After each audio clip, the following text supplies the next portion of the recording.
Hey everyone, welcome back. In today's tutorial, I'm going to walk you through how to publish a Power BI report to the web step by step. By the end of this video, you'll be able to confidently take your finished Power BI report and share it online, so your team, clients, or anyone you choose can view those beautiful, interactive dashboards right from their browsers. This is a game changer if you want to go beyond static reports and make your data come alive for others. All right, let's dive in. First, I'm going to assume you already have a finished Power BI report open in Power BI Desktop.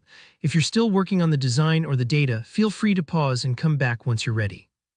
Now up at the top on the home ribbon, you'll see a prominent button labeled Publish. Go ahead and click that.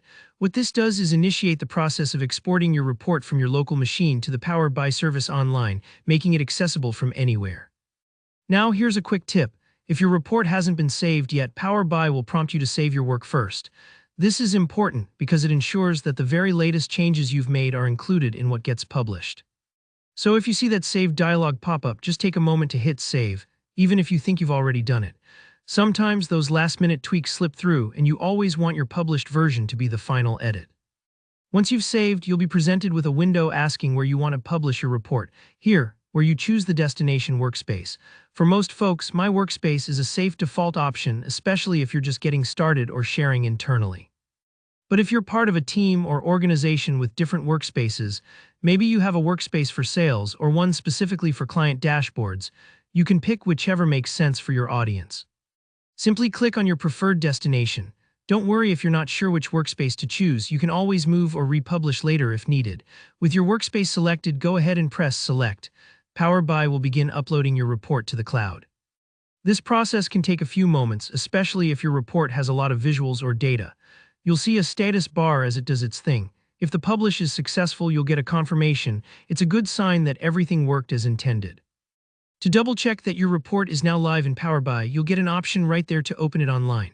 For instance, if your report file was named Demo1PBIX, you might see a link that says Open Demo1PBIX in Power BI. Click that link, and your report will open directly in your web browser inside the Power BI service. This step is super helpful because you can verify that all your visuals, filters, and interactivity work as expected. Think of it like previewing a website before sharing it with the world, just a last quality check to make sure everything's in place.